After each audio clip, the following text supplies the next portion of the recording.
दूसरे के साथ अच्छे से बात करो, अपने कलीग्स के साथ जाके घर में अपने पेरेंट्स के साथ, अपनी फैमिली के साथ अच्छे से बात करो, अपने वर्क प्लेस पे जाके अच्छे से बात करो और खुश रहो।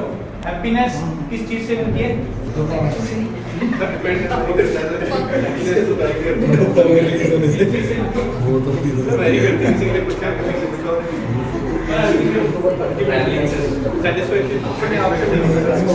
हैप्पीनेस जो है ना वो पैसे से नहीं मिलती है, पैसे से नहीं मिलती है, पावर से मिलती है और घूमने से भी थोड़ी बहुत मिलती है, लेकिन खुश रहने से मिलती है कि whatever you have you should be content in that। अगर आप जो कुछ आपके पास है उसमें खुश रहोगे then you can be happy। वो कभी भी मेजर नहीं करते राइट, टाइम से तो एक्चुअली वो रियलिटी में आज के डेट में हम लोग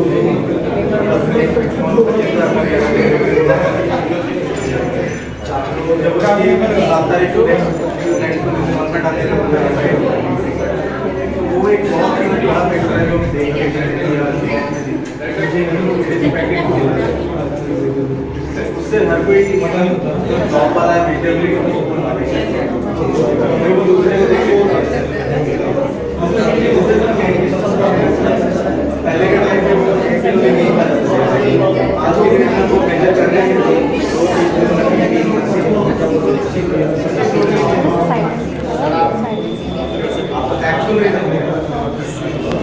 ठीक है, फिर now if you want to ask any question you can ask me question, I will be very happy to answer।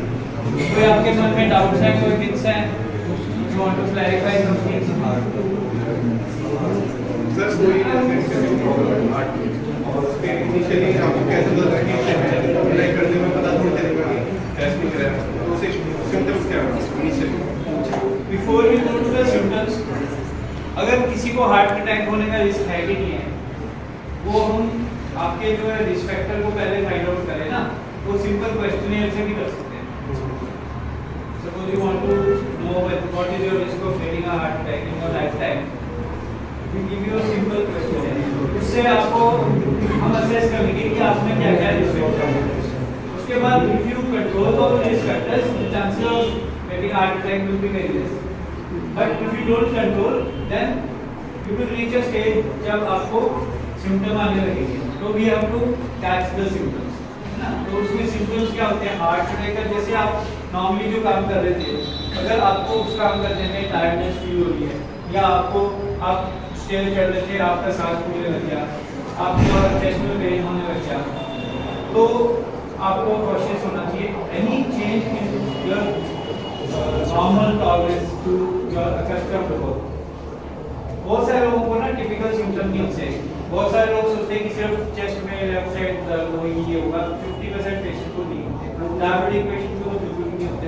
और फीमेल पेशेंट को, females they don't have typical symptom of heart attack, sometimes सिर्फ tiredness ही होता है, sometimes vomiting का feeling आता है, nausea होता है, समटाइम्स हेडेक होता है। So we have to, it is the role of a qualified cardiologist to find out.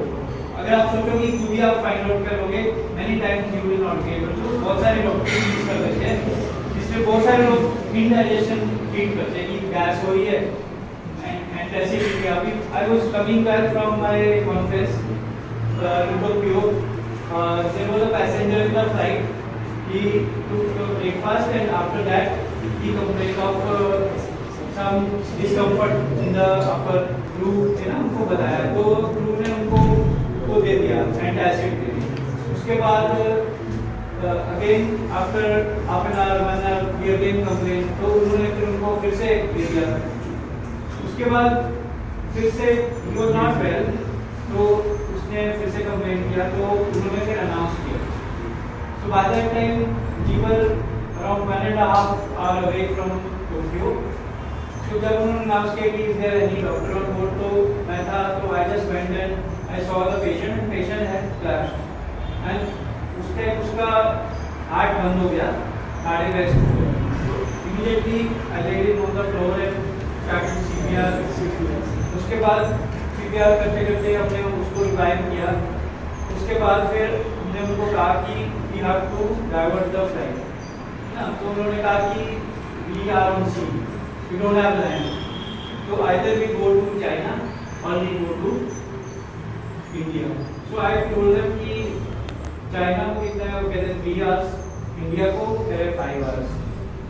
So फिर then I was thinking कि suppose we go to China, और चाइना में I don't know whether कि कौन सा heart का hospital है, whether they will listen to me or not. So we then lose precious time. So I told them that we go to Calcutta. So flight was going to Delhi, but we landed in Calcutta. For 5 hours we kept on resuscitating the patient. And when we landed in Calcutta, we told them to keep the ambulance ready, took the patient to the nearest cardiac center. फिर angiography हुई, उनकी artery 100% बंद थी, उसको खोला and patient was fine. तो अभी उस पेशेंट के बेटे की मैरिज है 30th of January. So we find such situations anywhere. मैंने वापिस आके I researched all the from Google and net everywhere. वहाँ से मैंने देखा कि every year 1000 people they die in the flights across the globe. पूरी दुनिया में फ्लाइट्स में 1000 लोगों की डेथ होती है, बट नोबडी इज अवेयर, क्योंकि वो क्रैश हो जाते हैं, मर जाते हैं, उसके बाद उनकी रिलेटिव उनकी बॉडी ले जाते हैं and everybody forgets. So this is preventive. अगर हमारे को नॉलेज हो, यहाँ पे कितने लोगों को रिसर्सिटेशन आता है, आता है, आपने किया है, so this is very important. अगर जिम में जैसे भाई लोगों का कार्डियक अरेस्ट है तो सीपीआर से बंदा सही हो सकता है और माउथ टू माउथ करना पड़ेगा या देखो आफ्टर एवरी 30 नहीं जाना चाहिए after every 30 minutes you have to give 2 breaths. अगर वो सांस भी नहीं ले रहा और वो हार्ट भी पंप नहीं कर रहा, तो after every 30 minutes you have to give 2 breaths and your rate should be around 100 per minute. और हमारे YouTube में चैनल है, उस पे हमने वीडियोस भी डाले हुए हैं, डॉक्टर दीपक पुरी के नाम से ही है. उसमें कार्डियक अरेस्ट के बारे में ये बहुत सारे लोगों को मिलता है, कार्डियक अरेस्ट, हार्ट अटैक और स्ट्रोक में डिफरेंस पता नहीं है. ठीक है, अगर बंदा खाली पेट हो, आपकी बात करते हैं तो कार्डियक अरेस्ट आ सकता है. लाइक आप खाली पेट वर्कआउट कर रहे हैं, लाइक मैंने सुना है कि लोग जैसे उससे शुगर अगर बहुत ज़्यादा चली जाए तो उसको हो सकता है. हाँ जी, hypoglycemia is more dangerous. High sugar से भी ज़्यादा डेंजरस होता है लोग, तो इसमें एकदम प्रयास हो जाते हैं लोग. ठीक है, तो सब लोग को ना इमरजेंसी आना चाहिए, क्योंकि कहीं पे भी आ सकता है. जब भी हम बाहर जाते हैं ना, तो उसमें एशिया की भी टीचिंग फैकल्टी में मैं हूँ, तो हमारे को एशिया कॉन्फ्रेंस आती है, कार्डियोलॉजी के हमारे हर साल डिफरेंट कंट्री में होते हैं, तो बाहर एवरीबडी इज अवेयर. वहाँ पे स्कूल में कॉलेजेस में सिखाते हैं ये कैसे आपने BLS और ACLS होता है ना, basic life support, cardiac life support आना चाहिए सबको. अब you should know the difference between fainting, syncope and heart attack and cardiac arrest. चक्कर आने से भी बेहोश हो सकता है, ठीक है, एनर्जी हार्ट अटैक से भी हो सकता है, फेंटिंग से भी हो सकता है. फेंटिंग होता है सिंपल, आप एक्सरसाइज कर रहे हो, चक्कर आया, उसमें क्या होता है, हार्ट बंद नहीं हुआ, लेकिन आपका ब्रेन का सर्कुलेशन कम हो जाएगा, उससे जो है अनकॉन्शियस हो जाता है, पल्स चल रहा होता है, सांस चल रहा होता है. कैसे इसको रिवाइव करेंगे? Take the person lying on the floor, lift up the legs so that the blood return to the heart is increased. ठीक है, अगर उसका सांस नहीं आ रहा, उसका पल्स नहीं आ रहा, उसका हार्ट नहीं सुनाई दे रहा, then you have to start CPR. ठीक है, और अगर किसी को वर्टिगो हो रहा है तो क्या होगा, उसको ऐसे घूमता हुआ दिखेगा, कमरा घूमता हुआ दिखेगा. It can be sometimes because of heart problem also, sometimes because of cervical problem, sometimes because of ear problem. So उसमें and we have to take a medical advice कि क्यों हो रहा है.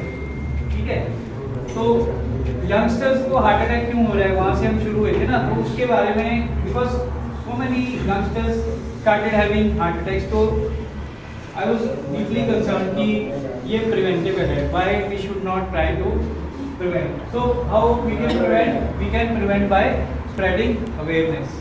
तो हमने एक मूवी बनाई थी, छोटी सी शॉर्ट फिल्म बनाई थी, जिसमें हमारी टीम ने काम किया था, जो मेरे साथ मेरे हॉस्पिटल में काम करती है टीम, उन्होंने इसमें रोल किया और हमने कुछ स्क्रिप्ट लिखा, खुद ही उसको डायरेक्ट किया, खुद ही उसका म्यूजिक भी गाया, उसमें गाने भी गाए 2 मैंने, और हमने उसको यूट्यूब पे रिलीज किया. तो वो that movie got nominated for 4 international film festivals. I was surprise कि मेरे को बेस्ट डायरेक्टर का अवार्ड भी मिल गया.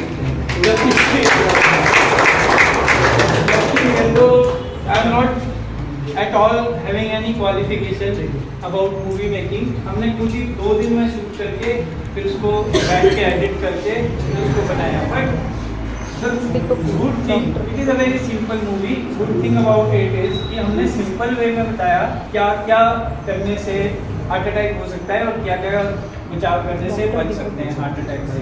सिंपल, और अगर हो जाए तो क्या करना है, वो सिंपल स्टेप्स बताए हैं. पेशेंट को पहले लेटा दो, उसको don't make the patient move, क्योंकि जितना वो एक्सर्शन करेगा उसका उतना वर्सन होगा डैमेज.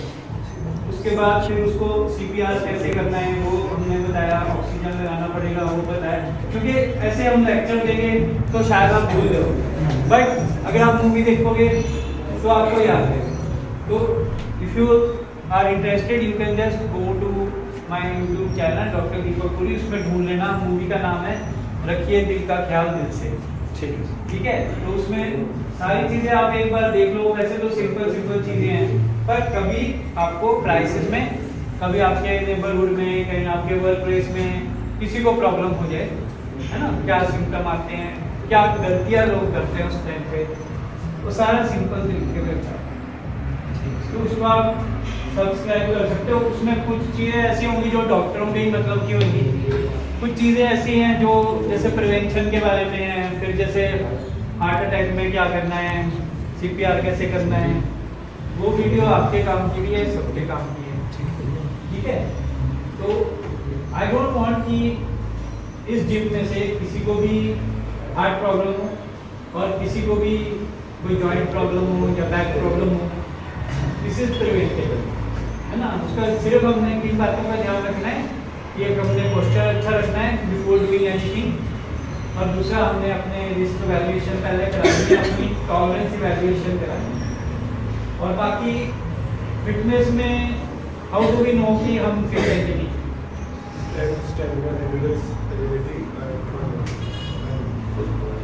तो कैसे, क्या उसका मेजरमेंट कोई लेवल है, क्या ये बताइए.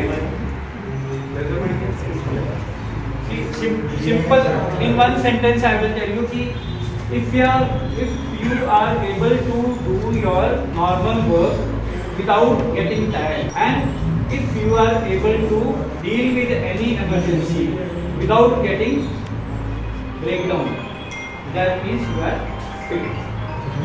ठीक है, अगर आप इंड्योरेंस आपकी है कि 6 घंटे जिम करते हैं और घर में छोटा सा जुआ आ गया तो भाग गए, पैनिक हो गई कि क्या करूं. ठीक है, दैट इज नॉट फिटनेस. और इमरजेंसी, घर में आग लग जाए, घर में कोई बीमार हो जाए, ठीक है, कोई कहीं फंस जाए, उसको कैसे रेस्क्यू करना है. ठीक है, तो अभी फिटनेस पे इन चीज़ों पे भी ध्यान रखना है कि मैं सिर्फ फिजिकली फिट नहीं होना, मेंटली भी फिट रहना है और सोशली भी और कार्डियक वाइज. तो अपने हार्ट को जरूर, क्योंकि एक ही हार्ट होता है, किडनी 2 होती हैं, आइज 2 होती हैं, ईयर्स 2 होते हैं, हैंड्स भी 2, टांगे भी 2 होती हैं, पर हार्ट एक ही होता है. और हार्ट में अगर प्रॉब्लम होता है ना, हार्ट अटैक में first hour is very important. Golden hour बोलते हैं उसको. 1 आवर में अगर आपकी ट्रीटमेंट मिल जाए तो आप बिल्कुल ठीक हो सकते हो, आपको कोई डैमेज नहीं होगा. अगर आपका डिले होता है 1 आवर के बाद तो मसल डेड होने शुरू हो जाते हैं. तो बहुत सारे लोग होते हैं ना कि हार्ट अटैक हो रहा है लेकिन पूरे दिन नहीं, गैस की प्रॉब्लम है, ठीक हो जाएगा, या किसी को दिखा देंगे डॉक्टर, वो बोलेगा कोई बात नहीं ऐसा कर लो, इंजेक्शन लगा देगा कोई. उसमें क्या होता है, आपका क्रूशियल टाइम जा रहा है। बहुत सारे हमारे पास इंसिडेंट्स आते हैं, एक हॉस्पिटल में गए, उन्होंने बोला हार्ट अटैक आ रहा है, ईसीजी किया, पार्टी कर रहे हैं रात को, क्रिसमस और न्यू ईयर के बीच में maximum number of heart attacks होते हैं विंटर्स में पूरी वर्ल्ड में। और उसके बहुत सारे कारण हैं, एक तो टेम्परेचर डाउन होता है, दूसरे वायरल इन्फेक्शन फ्लू वगैरह ज़्यादा होता है, तीसरा सनलाइट का एक्सपोजर कम होता है, चौथा हम लोग बिंज ईटिंग करते हैं, बिंज ड्रिंकिंग करते हैं, लेट नाइट पार्टीज करते हैं, स्लीप हमारी पूरी नहीं होती, एक्सर्शन ज़्यादा होता है, सारी चीज़ों की वजह से हार्ट अटैक का रिस्क बढ़ जाता है। तो बहुत मेरे पास आते हैं यंग, मेरे पास आया लड़का पार्टी कर रहे थे, उसको वहाँ पे वॉमिटिंग हुई, उन्होंने सोचा शायद ड्रिंक किया था इसलिए वॉमिटिंग हुई, उसके बाद फिर ज़्यादा हुई तो लेके आए, वहाँ गया ईसीजी किया, हार्ट अटैक आ रहा है। वाइफ उसकी 28 ईयर की, उसकी उम्र हार्डली 30 की, छोटा बच्चा है हार्डली 7 मंथ का। तो वहाँ पे मिडल ऑफ नाइट में आए, अब उनको जब देखा उनकी एंजियोग्राफी हुई, आर्टरी बंद है तीनों, साथ में स्ट्रोक भी आ गया, एक साइड पैरालाइज हो गई, फिर उनका सर्जरी करा रात में, सर्जरी किया, वाइफ रो रही है कि वो सब देखने के बाद हमको लगता है कि this could have been prevented. अभी हम कहीं जाते हैं टॉक में यंगस्टर्स वगैरह बोलेंगे कहाँ है यार हार्ट के सर्जरी, कभी बुलाते हैं कभी होगी हार्ट की क्वालिटी को देखने। No, it is affecting young ages. So my only purpose of meeting you people is कि we can prevent it and we have to start early to prevent. We can't wait कि जब होएगा तब हम जाएंगे और फिर तब तो जो होना है वो हो गया, ठीक है। अभी से हम करेंगे प्रिवेंट तो उनको हो गई, ठीक है। और किसी के साथ भी हो सकता है, अगर बाद में तीन में से एक को हो रहा है अगर, तो यहाँ पे ये थोड़ी है कि यहाँ पे 30 लोग हैं तो 30 को ही नहीं होएगा, किसी को भी हो सकता है। तो जो जिसको होता है वो उसने 1 घंटा पहले तक नहीं सोचा होता कि मुझे होगा, इसलिए एवरीबॉडी शुड प्रोटेक्ट योरसेल्फ, आपको अपने दिल का ख्याल रखना है, ठीक है। Any other question? Blood thinner अभी लेने की जरूरत नहीं। पहले लोग फिर भी करते थे ना कि 60 के बाद 65 के बाद लेना है, लेकिन अब नहीं करते क्योंकि उससे स्ट्रोक होने का रिस्क बढ़ जाता है। अभी अगर आपका प्रूवन है कि आपको हार्ट डिजीज है, देन ओनली ब्लड थिनर, या फिर कोविड के बाद देखते थे कुछ टाइम जिसका CRP वगैरह बड़ा होता था, इन्फ्लेमेटरी रिस्पॉन्स ज़्यादा होता था, उसमें उनको ब्लड थिनर देते so that you will clot formation ज़्यादा होता है। उसका कोई बेनिफिट नहीं, ब्लड थिनर का ऐसे अननेसेसरी लेने का कोई बेनिफिट नहीं होता, उससे हार्ट अटैक प्रिवेंट नहीं होता। लेकिन अगर हार्ट अटैक आ रहा है कि उस टाइम अगर दोगे तब प्रिवेंट करेगा और डैमेज प्रिवेंट करेगा। और दूसरी बात, जो सप्लीमेंट्स लेते हैं, सप्लीमेंट्स का अभी लेटेस्ट भी 2023 की गाइडलाइन आई है कि they have no additional benefit.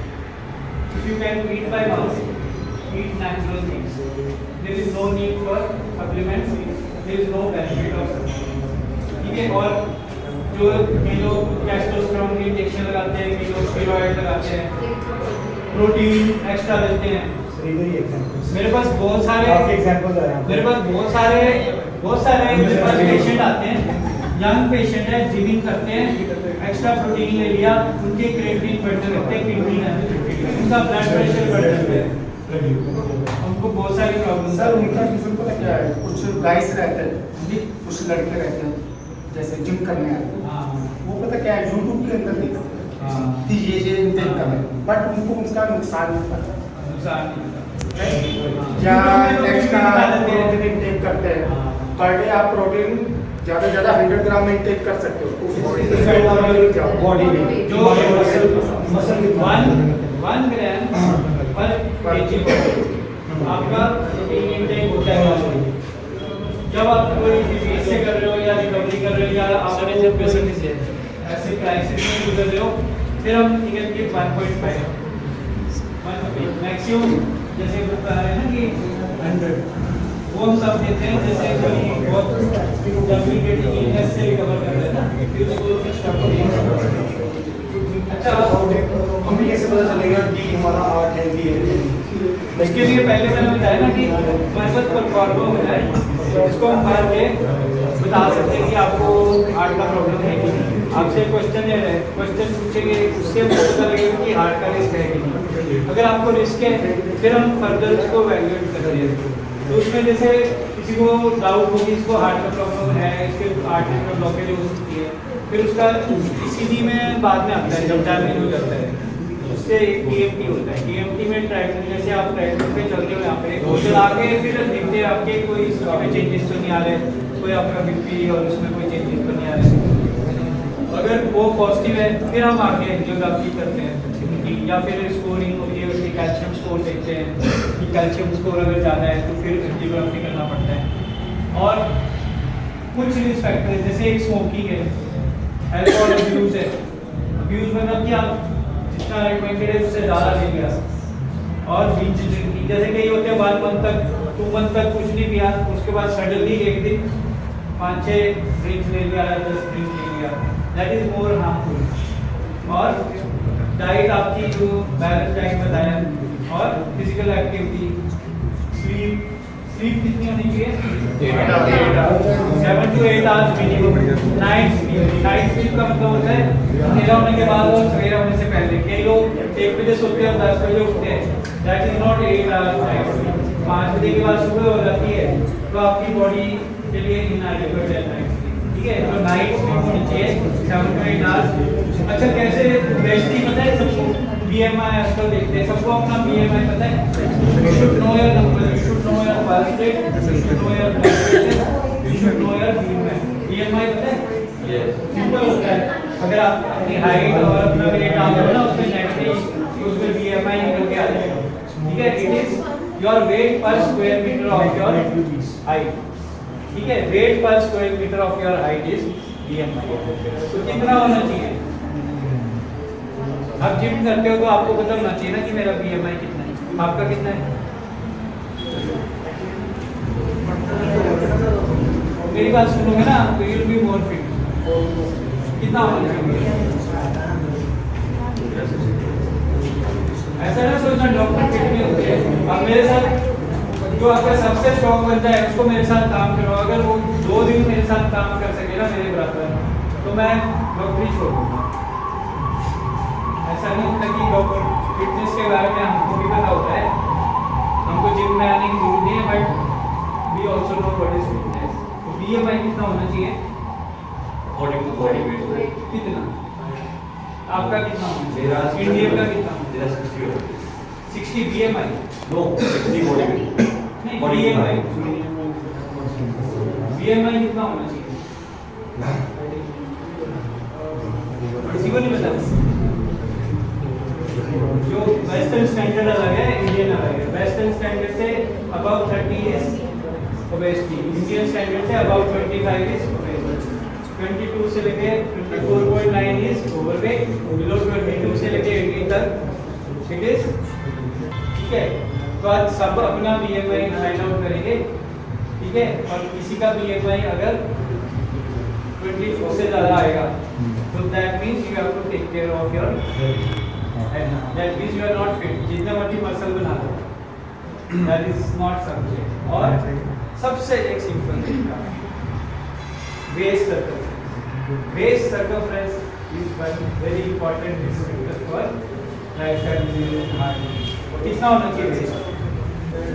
देखो यहाँ पे periodically बुला लिया करो, बहुत सारी चीजें सीखोगे। waist कितना होना चाहिए? 32 सबका, 6 फुट के बंदे का भी 32 और 5 फुट का भी 34। कितना होना चाहिए?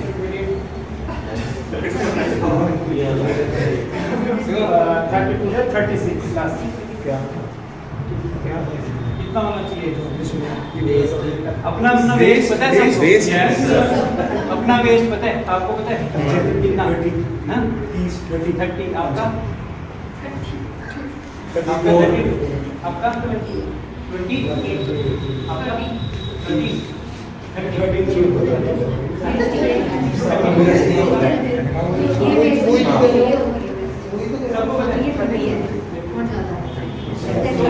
Do you know?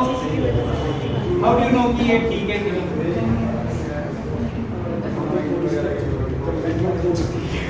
What is your height? 5'9". 5'9".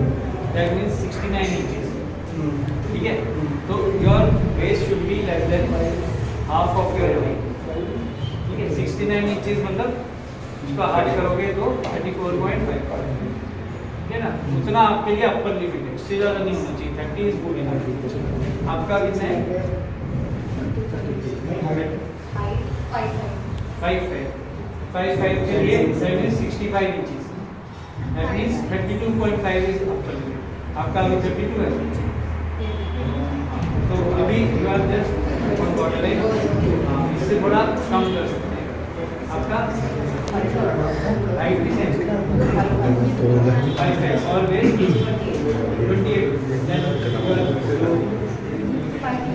5 और वेस्ट 30, जस्ट थोड़ा ठीक है आपका, इससे ज़्यादा नहीं। 61 इंच है आपका, 30.5 इज द अपर लिमिट। आपका है 5, ठीक है। आप भी बहुत तो हम most of the people are of the body 5, आपका 33 इज आपका कितना है?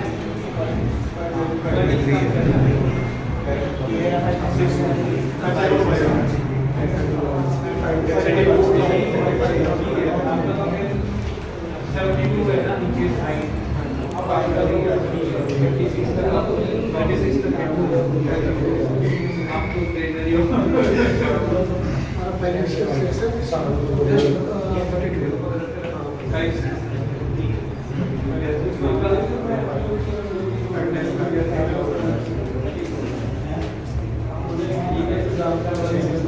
से ज़्यादा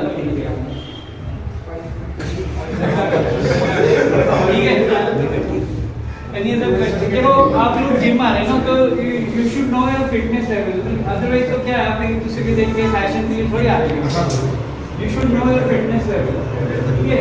ये तो अभी फिजिकली बता रहा हूँ, बाकी मेंटल और उसका उसके लिए भी अगर बुलाओगे तो वाला तो उसके भी हम असेसमेंट करेंगे। ये मेरा पर्पस है कि आप आई स्टिमुलेट यू कि आपको क्या क्या देखना है, ठीक है। एक तो आपको अपना पल्स पता होना चाहिए, बीपी पता होना चाहिए, वेस्ट सर्कमफ्रेंस पता होना चाहिए, बीएमआई पता होना चाहिए, आपको अपना ब्लड शुगर फास्टिंग पता होना चाहिए। कितना होता है किसी को पता है? Fasting blood sugar upper limit क्या है? 110 अपर लिमिट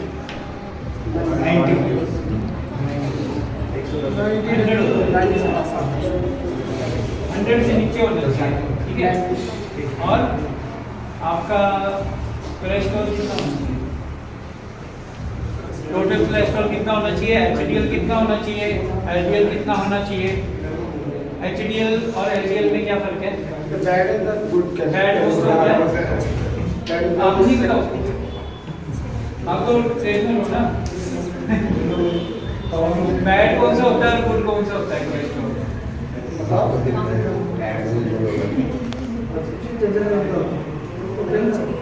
आप ट्रेनर हो? हाँ? ट्रेनर हो ना? लेकिन आपको लास्ट में नहीं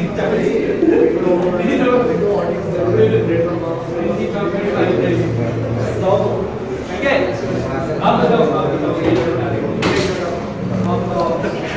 जो एचडीएल अच्छा होता है, एचडीएल अच्छा होता है, हाई डेंसिटी है ना, और एलडीएल लो डेंसिटी होता है, वो खराब होता है, ठीक है। तो कितना होना चाहिए? एचडीएल कितना होना चाहिए और एलडीएल कितना होना चाहिए? तो ठीक है, हर बंदे की रेफरेंस रेंज अलग नहीं होती, जैसे कहते हैं आपसे रेफरेंस रेंज वो तो अगर ये सब बातें आपको पता होनी चाहिए, तभी आप पूछ रहे हो कि कैसे पता चलेगा कि फिट है, कैसे पता चलेगा रिस्क है। तो अब जैसे जो बातें मैं 2 पैरामीटर बताए, अगर उसमें से कुछ पैरामीटर आपके अगर पॉजिटिव आ रहे हैं, दैट मींस कि you are at risk. That doesn't mean कि आपको हार्ट डिजीज होगी, इसका मतलब कि आप रिस्क पे हो। तो अगर आपको पहले रिस्क पता लग जाए, हम उसको कंट्रोल कर सकते हैं। कैसे कंट्रोल करना है वो हम बताएंगे, ठीक है। वो गूगल नहीं बताएगा। जो आर्टिफिशियल इंटेलिजेंस है ना, वो कभी ह्यूमन ब्रेन को मात नहीं दे सकती। तो जब आप नेट पे जाते, जैसे हमारे ईसीजी होते हैं, कंप्यूटराइज होते हैं, उस पर जब ईसीजी निकलता है तो उस पर लिखा हुआ आता है एबनॉर्मल। अगर आप सारे बंदे कराओगे, सबका एबनॉर्मल ईसीजी आता है, बहुत रेयरली कभी आता है नॉर्मल ईसीजी। पर इसका मतलब ये थोड़ी कि हर बंदा एबनॉर्मल है।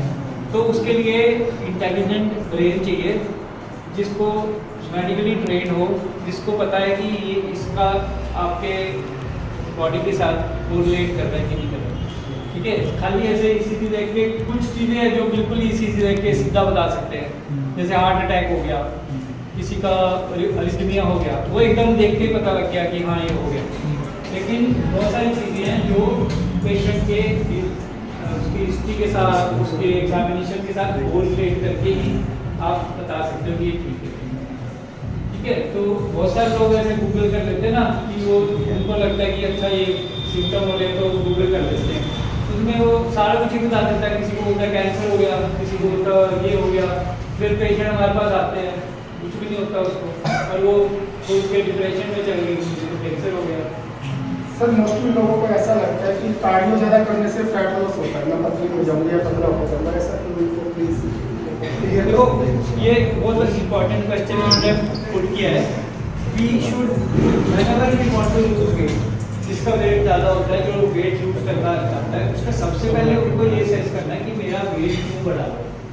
एक सिंपल चीज़ है कि पहले आपको ये देखना है कि आपकी कैलोरी इंटेक क्या है, आप सुबह से लेकर शाम तक क्या क्या खाते हो, उसकी कैलोरीज निकालनी है।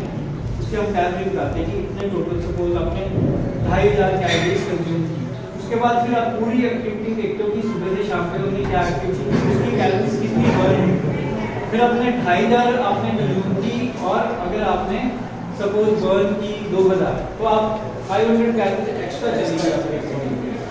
तो उसको बर्न करने के लिए फिर अगर आप एक्सरसाइज करोगे ना तो वो उसको कंज्यूम कर सकते हैं। फिर हमको बैलेंस करना है, हम उसको इतना भी लिमिट नहीं कर सकते कि आप में डेफिशिएंसी आने शुरू हो जाए। बहुत सारे लोग कम कम खाना शुरू कर देते हैं, उससे क्या होता है उनमें बहुत सारे विटामिन्स की डेफिशिएंसी आ जाती है, वीकनेस आ जाती है, बहुत सारी बीमारियां भी आ जाती हैं। तो मतलब पता होना चाहिए कि फूड कौन सा खाना है, बंद नहीं करना फूड, खाना कौन सा है। आपका जब आपने करना है ना तो आपको मेडिकल एडवाइस जरूर सीख करनी है। यहाँ पे वेट लॉस के लिए ना डाइटिशियन के पास जाते हैं या फिर सीधा ही अपनी मर्जी से एक्सरसाइज करने लगते हैं, बट उनको डाइटिशियन को ये नहीं पता कि आपको क्यों हो रहा है। वो आपको ये बोलते हैं कि तो डाइट खा लो, ये डाइट खा लो, ये करो, तो फैंसी डाइट देंगे, 2 दिन ये खाना है, तीसरे दिन ये खाना है, एक हफ्ता ये खाना है, नहीं, it is not required, it is not medically justified. आपको क्या करना है, सबसे पहले इवैल्यूएट करवाना है। बहुत सारे लोगों को हार्मोनल डिसऑर्डर की वजह से ओवरवेट होता है, किसी को थायराइड की प्रॉब्लम से ओवरवेट होता है, किसी को जो होता है डिप्रेशन होता है, डिप्रेशन में ओवर ईटिंग भी हो सकती है, कई स्लीप कम ले रहे हैं, स्लीप कम लेने से जो होता है ना हमारे बॉडी में 2 हार्मोन होते हैं, एक लैप्टिन होता है, एक ग्रेलिन होता है, ठीक है, उनका इम्बैलेंस हो जाता है, फिर उनको उसकी वजह से ओवरवेट हो जाता है। तो हमारे को first of all we have to assess कि आपको क्यों हो रहा है, उसके बाद हम उस चीज़ को ठीक करेंगे तो आपका वेट भी ठीक हो जाएगा। ठीक है, और फिर उसके बाद अगर आप एक्सेस कंज्यूम कर रहे हैं फिर हमने कैलोरीज को लिमिट करना है, पर कैलोरीज को लिमिट करते समय हमने आपके जो नॉर्मल प्रोटीन इंटेक है उसको लिमिट नहीं करना, नॉर्मल आपका जो विटामिन्स का इंटेक है उसको लिमिट नहीं करना, फैट का हमने इंटेक लिमिट करना है, पर उतना नहीं करना कि आपको एसेंशियल फैटी एसिड की भी डेफिशिएंसी आ जाए बॉडी में, और जो आपका कार्ब्स है उसको भी उतना लिमिट करना है। इतना भी नहीं करना कि बॉडी में बहुत ज़्यादा अगर कहीं फास्टिंग करते हैं ना उनको कीटोसिस हो जाता है, तो उसमें कीटोन बॉडी क्योंकि नॉर्मल ग्लूकोज मिलता नहीं है मेटाबॉलिज्म के लिए, और कईयों को जो होता है जैसे इंसुलिन इंटॉलरेंस हो जाती है, ठीक है, तो उसकी वजह से भी आपके बॉडी में जो होता है ग्लूकोज यूज नहीं होगा। तो हमारे को फर्स्ट ऑफ ऑल ये देखना है कि हमारे को भूख क्या है, ठीक है, और उसके बाद कई लोग होते हैं ना वो कुछ मेडिसिन देते हैं वेट कम करने के लिए, उससे क्या होता है बॉडी का एक्सेस फैट में हो जाता है, या हमारी जो सिम्पथोमाइमेटिक ड्रग्स रहते हैं जिससे कि आपकी कैलोरी ज़्यादा बर्न होनी शुरू हो जाती है, उसके भी हार्मफुल इफेक्ट्स हैं, तो हमको वो चीज़ भी अवॉइड करनी है, उससे आपको हार्ट अटैक भी प्रेसिपिटेट हो सकते हैं। हमारी बॉडी में एक्सेस ज़्यादा पानी निकल जाए उससे भी हमारे को बहुत सारी डेफिशिएंसी हो सकती है, और हमारी बॉडी में से अगर प्रोटीन लॉस होना शुरू हो जाए उससे भी डेफिशिएंसी होगी। तो जो हमने कम करना है वो फैट को कम करना है ना, लेकिन फैट को खाली हमने बर्न करके भी कम नहीं करना, हमने अपनी इंटेक को भी रेगुलेट करना है ना, तो उसको बैलेंस करना पड़ेगा। तो बैलेंस करने के लिए आपको एक्यूरेटली पहले हम असेस करते हैं कि आपका इंटेक कितना है कैलोरीज का, आपका बर्न कितने कर रहे हैं, आपके फैट कंजम्पशन कितना है। जैसे अभी किसी ने बोला 30 ml, 30 ml अगर लोगे तो आप जितनी मर्जी जिमिंग कर लो, आप नहीं उसको बर्न कर पाओगे। ठीक है, तो आपको अपना बैलेंस मेंटेन करना जरूरी है। Balance between exercise and your calorie consumption और balance between your sleep, your daily activities, and you should also spend at least some time on your hobbies and some time to de-stress. ठीक है, de-stress करने के लिए क्या क्या activity जितनी हो जाती है, डांस होता है, फुटबॉल होता है, बट उस टाइम पे ये कंपटीशन नहीं करना कि ये ज़्यादा बेटर है या मेरे से ज़्यादा ठीक नहीं आ रही, ये नहीं सोचना। उस टाइम पे जैसा आप कर लो वैसे ठीक है, पर पोस्चर का ध्यान रखना। गलत पोस्चर में करोगे कई बार अच्छा इंजरी हो जाती है, कई बार इंजरी हो जाती है। ठीक है, Thank you so much.